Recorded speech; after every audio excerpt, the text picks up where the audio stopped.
When Dr. James Mitchell walked past my husband's outstretched hand at the Charleston Memorial Hospital gala and came directly to me, taking both my hands in his, I felt the champagne room go silent.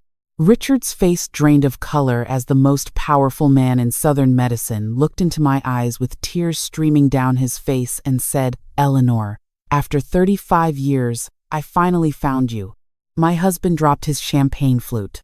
The crystal shattered against the marble floor, but I barely heard it. All I could hear was my own heartbeat and Dr. Mitchell's voice, thick with emotion, saying the words I never imagined I would hear. "You saved my daughter's life, and I have been searching for you ever since. Let me go back. Let me tell you how a woman becomes invisible in her own marriage. It happened slowly, so slowly that I didn't notice until I had disappeared completely. I met Richard 32 years ago at Charleston Memorial, where I worked as an emergency room nurse. He was a resident then, brilliant and ambitious, with hands that could repair a human heart. He told me I was beautiful. He told me I was smart. He told me that together, we would build something extraordinary. I believed him. We married within a year. I was 30 years old, at the peak of my nursing career, working in the ER where I had built a reputation for staying calm in chaos. But Richard wanted a wife who could support his rising career. He wanted someone who could host dinner parties for hospital administrators. Someone who could make his home a sanctuary from the stress of surgery. He wanted someone who would make him look good. So, I quit. I walked away from the ER, from the adrenaline and the purpose and the feeling that I mattered. Richard promised it was temporary. He promised that once he was established, I could return to nursing.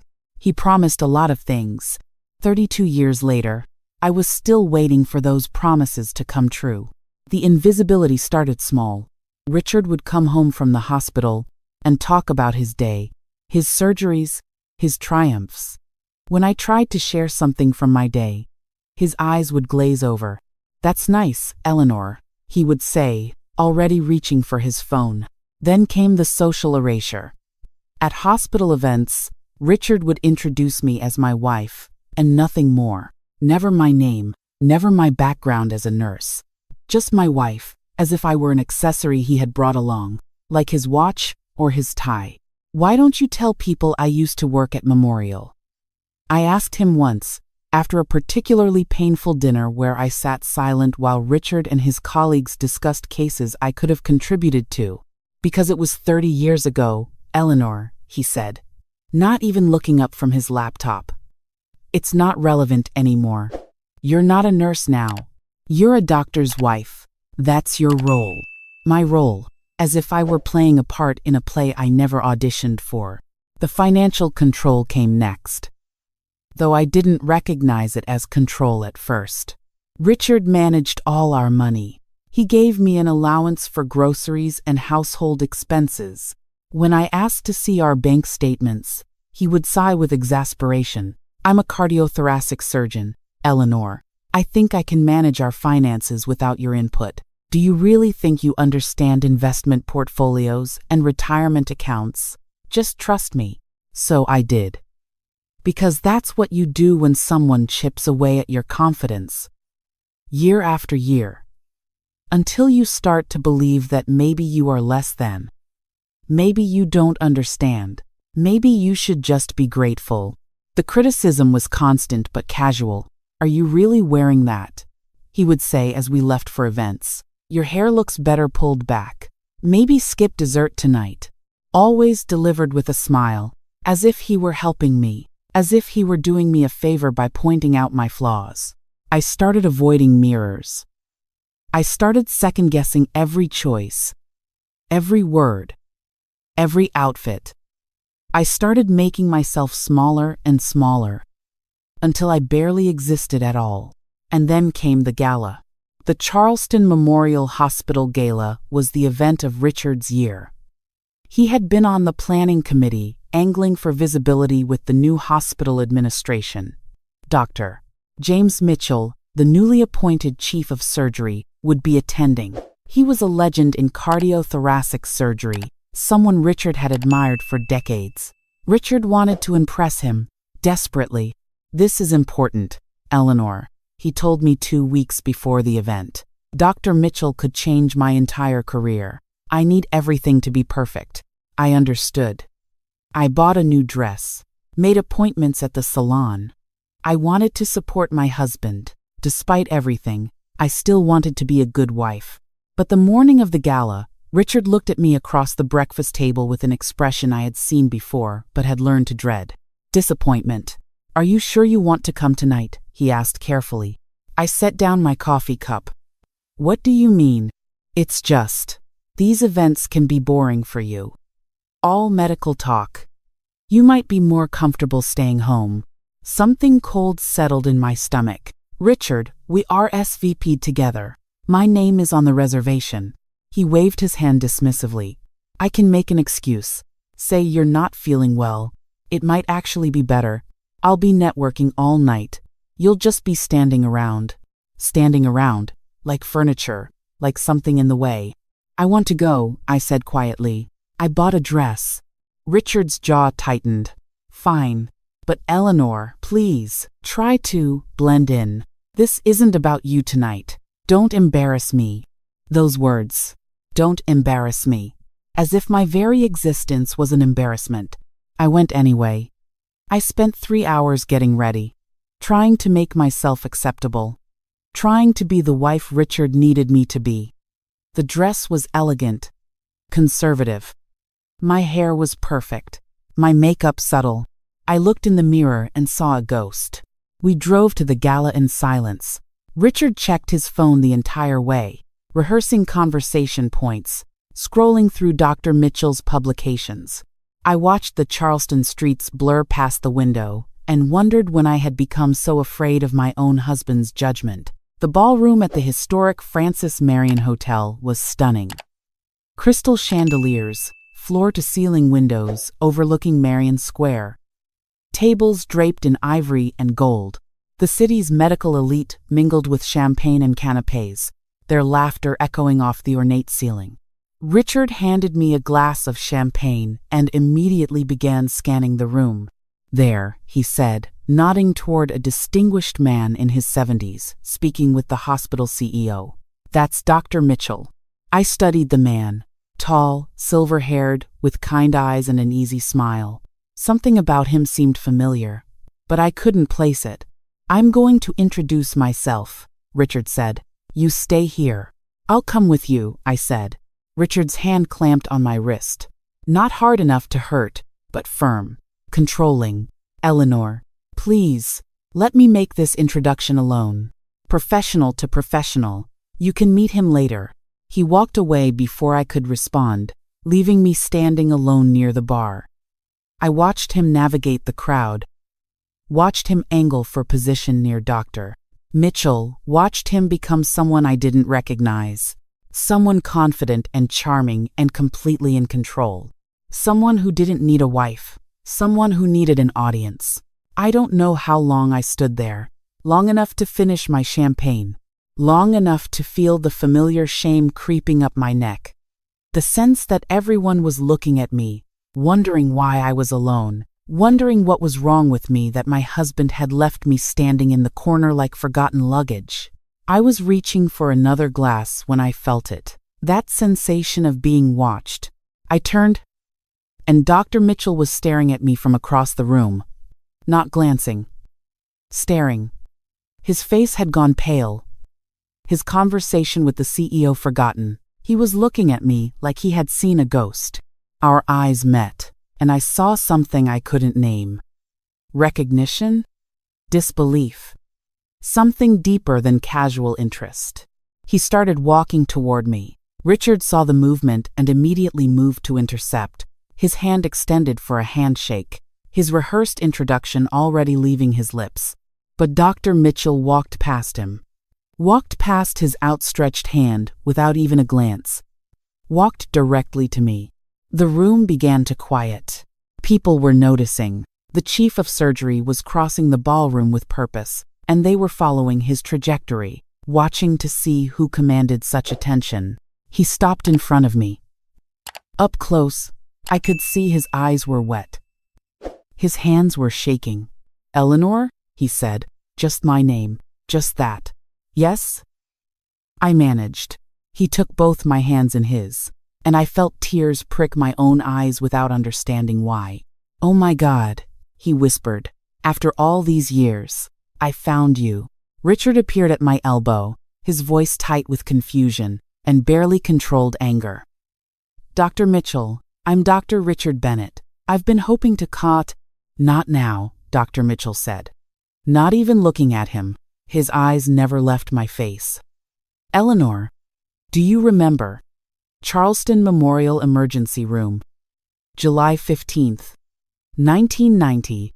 My breath caught. 1990, 35 years ago. I searched his face, trying to place him, trying to remember. The car accident," he said. "The little girl. 8 years old. Multiple trauma. You were the nurse who—" And then I remembered. July 15th, 1990, one of the hottest nights on record. I was 28 years old, 3 years into my ER career, working a double shift because we were understaffed. The call came in at 11:47 p.m. Major car accident on Highway 17. Multiple casualties incoming. ETA 4 minutes. We prepped Trauma Bay 1. I remember the heat. The sweat running down my back under my scrubs. The controlled chaos of an ER gearing up for the worst. They brought her in first. 8 years old. Dark hair matted with blood. Unconscious. Massive internal bleeding. Her name was Sarah. I learned that from her father, who came in the second ambulance, his own arm broken, his face a mask of terror. "Please," he kept saying, "please save my daughter. Please, she's all I have." The ER doctor called for type O negative blood. We were running low. Had used most of our supply on another trauma case earlier that night. We needed more. But the blood bank couldn't get it to us in time. Sarah was crashing. "I have O negative blood. Universal donor." I had donated before. Knew I could do it quickly. "Take mine," I told the doctor. He hesitated. "Eleanor, you're on duty. If you donate, you'll be weak. You can't. She'll die without it," I said. "Take mine." They set me up in the corner of the trauma bay, pulled a pint while I watched them work on Sarah, watched them fight for her life with my blood flowing from my arm into a bag that would flow into hers. I remember feeling dizzy. I remember someone telling me to sit down, to rest, that I had given enough. I remember Sarah's father, standing in the corner, broken and helpless, watching strangers fight to save his child. I remember Sarah's heartbeat stabilizing on the monitor. I remember the doctor's shoulders dropping with relief. I remember thinking, she's going to make it, and then I passed out. When I woke up, I was in a hospital bed, an IV in my arm, a nurse I worked with sitting beside me. "You scared us," she said, "gave too much. But the girl is stable. You saved her life." I went back to work the next day. Never saw Sarah again. Never saw her father. Never knew what happened to them. It was just another shift, just another patient, just what we did in the ER. But standing in the Charleston Memorial Hospital Gala Ballroom, 35 years later, holding the hands of the most powerful surgeon in the South, I understood. "Sarah was your daughter," I whispered. Dr. Mitchell nodded, tears streaming down his face now, unashamed, in front of everyone. "You saved her life. You gave your own blood. The hospital wouldn't tell me your name because of privacy policies. I tried everything, hired investigators, searched records. But you had gotten married, changed your name. I lost the trail." He squeezed my hands tighter. "Eleanor, my daughter is alive because of you. She's 39 years old now. She's a pediatric surgeon. She saves children's lives because you saved hers." The room had gone completely silent. Everyone was watching. I could feel their eyes, feel the weight of their attention. But for the first time in 32 years, I didn't feel ashamed. I felt seen. "I never knew," I said. "I never knew what happened to her." "She thrived," Dr. Mitchell said. She graduated from medical school. She got married. She has 2 children of her own. She has lived a beautiful life, and she has no idea who gave her that life, because I could never find you to tell her." He turned then, finally acknowledging the crowd that had gathered around us. When he spoke, his voice carried across the ballroom. "This woman," he said, "this extraordinary woman, gave her own blood to save my daughter when she was dying in the ER. She was a nurse, a damn good nurse. And she gave so much of herself that she collapsed. She could have died, but she didn't hesitate." He looked back at me. "Eleanor, I built my career trying to pay forward what you did. Every life I save in honor of you. Every surgeon I train because my daughter lived to inspire me to be better. Everything I am because of you." I couldn't speak, couldn't breathe, could only stand there while this man, this powerful, accomplished man, looked at me with more respect than my own husband had shown me in decades. "What do you do now?" Dr. Mitchell asked gently. The question hung in the air. What did I do? What was my role? My purpose? My identity after 32 years of being invisible? Before I could answer, Richard's voice cut through the moment. "She's my wife," he said, his tone proprietary, trying to reclaim control of a situation that had spiraled away from him. "Eleanor is my wife. She's been taking care of our home, supporting my career." Dr. Mitchell finally looked at Richard. Really looked at him. And I saw something shift in his expression. Something cold and assessing. "Your wife," he repeated slowly. "You're married to Eleanor." "Yes," Richard said, puffing up slightly. "I'm Dr. Richard Bennett, cardiothoracic surgery. I've been at Charleston Memorial for 28 years. I've followed your career extensively. I've implemented several of your techniques in my own practice. I was hoping we could discuss." "Were you aware," Dr. Mitchell interrupted, his voice quiet but sharp, "that your wife was an ER nurse? One of the best, apparently, if she was willing to give her own blood to save a dying child." Richard's smile faltered. "Well, yes, of course, but that was a long time ago. She hasn't practiced in 32 years, I heard myself say. My voice sounded strange. Strong. "I quit 32 years ago when we got married." "You said it was temporary." Richard's face flushed. "Eleanor, this isn't the time. Why did you quit?" Dr. Mitchell asked me, ignoring Richard completely. "If you were that dedicated, that skilled, why did you leave nursing?" I looked at my husband, really looked at him, saw the panic in his eyes, the desperate need to control this narrative, to make himself look good in front of the man he had spent weeks trying to impress. And I realized I was done protecting him, done making myself small, done being invisible. "Because my husband asked me to," I said clearly. "He wanted a wife who could support his career, host dinners, make him look successful. And I loved him. So I said yes." The ballroom was silent. Dr. Mitchell's expression had gone very still. "And did you," he asked softly, "did you want to quit?" "No," I said, and the word felt like liberation. "No, I loved nursing. I loved the ER. I loved feeling like I mattered, like I was saving lives. But I thought I was building a partnership. I thought I was supporting something we were creating together." "Eleanor," Richard hissed. "Stop talking. You're embarrassing yourself." Dr. Mitchell turned to Richard then, and his voice could have frozen water. "The only embarrassment here, Dr. Bennett, is that you had the privilege of being married to a woman who gave her own blood to save a dying child, and you convinced her she wasn't worthy of her own career." Richard opened his mouth. Closed it. Tried again. "Dr. Mitchell, with all due respect, my wife's choices were her own. I never forced, didn't you?" Dr. Mitchell said. "You told her it was temporary. You told her she would go back. Did you? Did you ever encourage her to return to nursing? Did you ever tell her she was brilliant and skilled and exactly the kind of person medicine desperately needs?" Silence. Or did you prefer a wife who stayed home and made you look good? Richard's face went from red to white. He looked around at the crowd watching us, at the hospital administrators and colleagues witnessing his humiliation, and I saw something crack in him.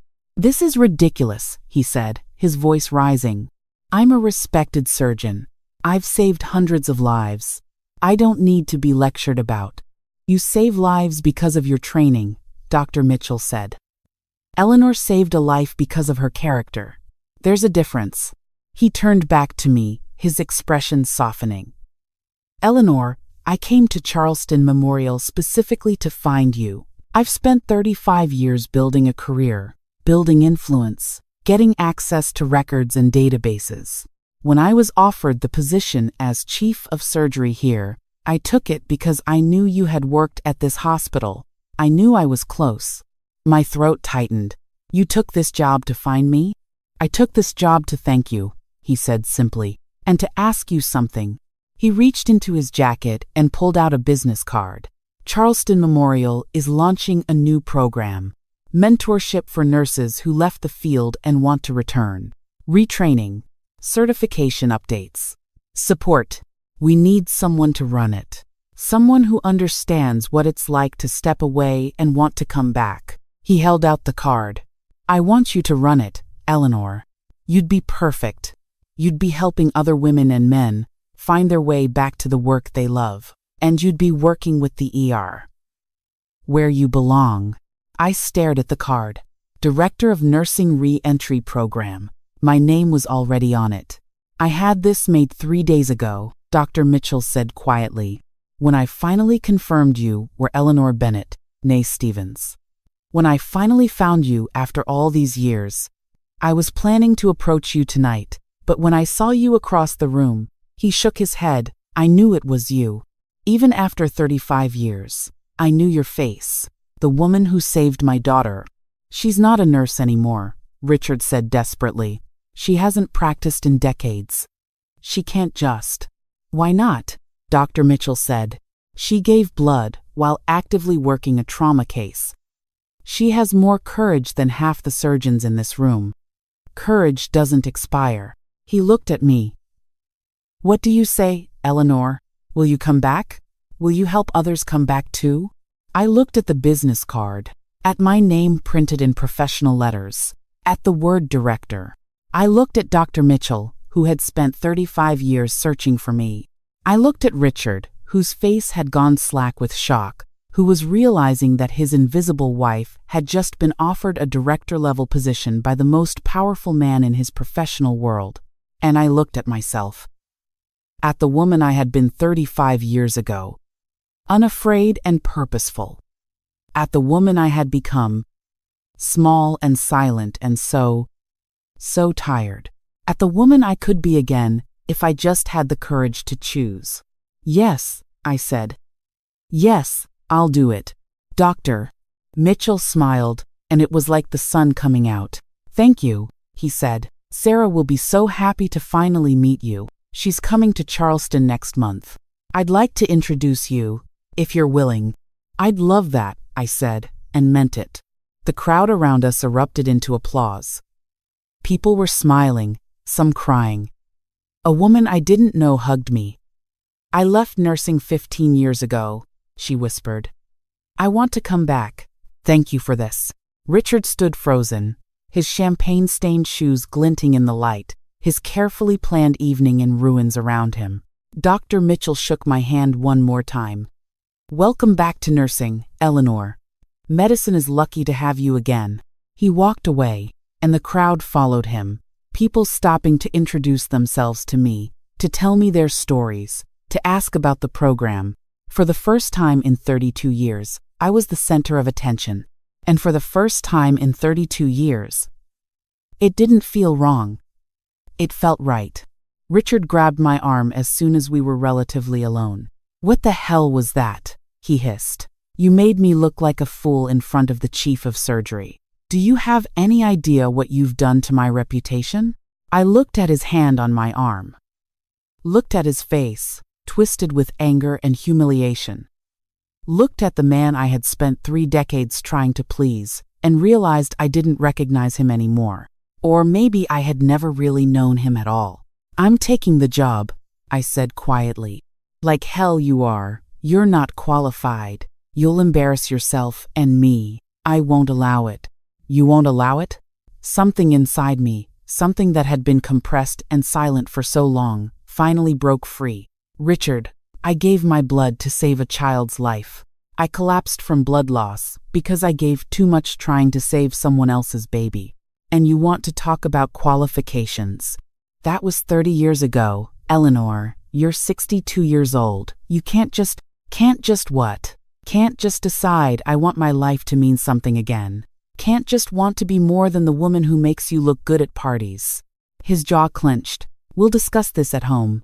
"No," I said. "We won't." I pulled my arm from his grasp and walked away. Walked toward the exit, toward the warm Charleston night, toward something that felt like the first deep breath I had taken in 3 decades. I didn't go home that night. I checked into a hotel downtown, the same Francis Marion Hotel where the gala had been held. I sat in that hotel room and called Dr. Mitchell's office, leaving a message that I accepted the position and would like to discuss start dates and salary. Salary. I would have my own money again. My own income. My own bank account that Richard couldn't control. I called a divorce lawyer the next morning. Richard tried everything. Apologized. Raged. Begged. Threatened. Told me I was being irrational. That I was throwing away our marriage over one evening. That I was too old to start over. But I had spent 32 years being too afraid to choose myself. And I was done being afraid. The divorce took 8 months. I got the house, half his retirement, and enough money to feel secure. More importantly, I got my freedom. I started the nursing reentry program 3 months after the gala. Dr. Mitchell was right. I was perfect for it. I understood the fear of coming back after years away. I understood the lost confidence, the sense that the world had moved on without you, that you weren't relevant anymore. And I understood how to find yourself again. Within 6 months, we had 50 nurses enrolled. Within a year, 90. Women who had left the field for family, for marriage, for 100 different reasons, all finding their way back to the work they loved. I found my way back too. Not to the ER, exactly. I was too old for the physical demands of emergency nursing. But to purpose, to meaning, to the feeling that I mattered. I met Sarah 6 weeks after the gala. Dr. Mitchell brought her to my office. This beautiful woman with her father's kind eyes and her mother's smile. She hugged me and cried and thanked me for a life she didn't even remember being saved. "I'm a pediatric surgeon because of you," she told me. "My dad told me what you did. How you didn't hesitate. How you gave your own blood. I wanted to be someone like that. Someone who saves people without thinking about the cost." I hugged her back and thought about the girl I had been at 28. The nurse who hadn't hesitated. The woman who had known her own worth. And I thought about how long it had taken me to find her again. Richard remarried 2 years after our divorce. Someone younger. Someone who was willing to be invisible for him. I felt sorry for her. I hoped she would figure it out faster than I did. I'm 65 now. I still run the nursing reentry program. I still meet with nurses who thought their careers were over, who thought they were too old, too far gone, too irrelevant. I tell them about the night I gave my blood to save a dying child, about how I forgot that woman existed, about how it took 35 years and a chance encounter for me to remember. I tell them it's never too late to choose yourself. Fear tells you to stay because staying is familiar. It tells you that you're too old, too far gone, that you missed your chance. But fear is a liar. I am living proof that you can lose yourself completely and still find your way back. That courage doesn't expire with age. That the woman you were is still inside you, waiting for you to be brave enough to let her out. My name is Eleanor. I am 65 years old. I am a nurse. I am a director. I am a woman who saves lives, who helps other women find their strength, who chose herself when it felt impossible. And I am not invisible anymore. If you are reading this, If you are feeling small, if you are wondering if it's too late, let me tell you something. It's not. It's never too late. Your life is waiting for you on the other side of fear. All you have to do is be brave enough to reach for it. I did. And I have never looked back.